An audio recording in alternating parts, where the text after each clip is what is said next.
আসসালামু আলাইকুম, ঈদ মুবারক। Welcome to my diaries. তো আজ সকাল সকাল আমার হাজব্যান্ড রেডি হয়ে গেল মসজিদে যাওয়ার উদ্দেশ্যে। এটি হচ্ছে আমাদের কুরবানির পশু। আলহামদুলিল্লাহ, দোয়া করি আল্লাহ তাআলা যেন আমাদের সকলের কুরবানি কবুল করে নেয়, আমিন।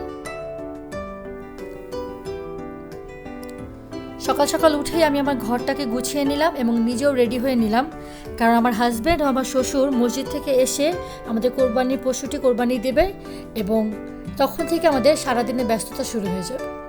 তো আমাদের সকালবেলা যে আইটেমগুলো আমরা ডেজার্টে করেছিলাম সেটা হচ্ছে বাগরখানি দুধ দিয়ে ভিজিয়েছি এবং লম্বা সময়টাকে দুধ দিয়ে পাতলা পাতলা করে রান্না করা হয়েছে। তো সারাদিন কাজকর্মের পর একটু বের হয়েছি আমরা। প্রথমে যাবো আমার ননাসের বাসায়, দিন যাবো আমি আমার আম্মার বাসায়। তো এক ঝলক আমাদেরকে একটু দেখিয়ে নিলাম। ঈদের দিন একটু হালকা পাতলায় পড়েছি, যেহেতু সারাদিন বহুত ব্যস্ত ছিলাম।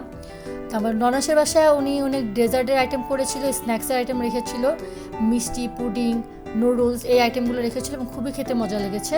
আর এই যে এখন যে আইটেমগুলো দেখতে পাচ্ছেন, এই দুটো আমার আম্মার বাসায় করেছিল, ঝরঝরা সেমাই এবং সাবুদানা আর তালের শাঁস দিয়ে একটা ডেজার্ট করেছিল। এটা খেতেও খুব ভালো লেগেছে।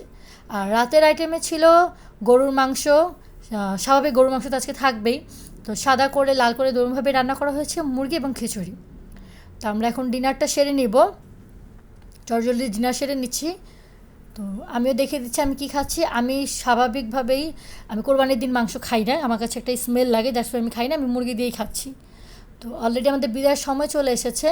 তো আশা করি আপনাদেরও ভিডিওটি ভালো লাগবে আর দেখা হবে আপনাদের সাথে নেক্সট অন্য ভিডিওতে ইনশাল্লাহ। সে পর্যন্ত সবাই ভালো থাকবেন, আমাদের জন্য দোয়া করবেন এবং ইনশাল্লাহ আপনাদের সবার ঈদ ভালো যাবে, সুস্থভাবে যাবে, এই কামনায় আজ এই পর্যন্তই বিদায় নিচ্ছি। আল্লাহ হাফেজ।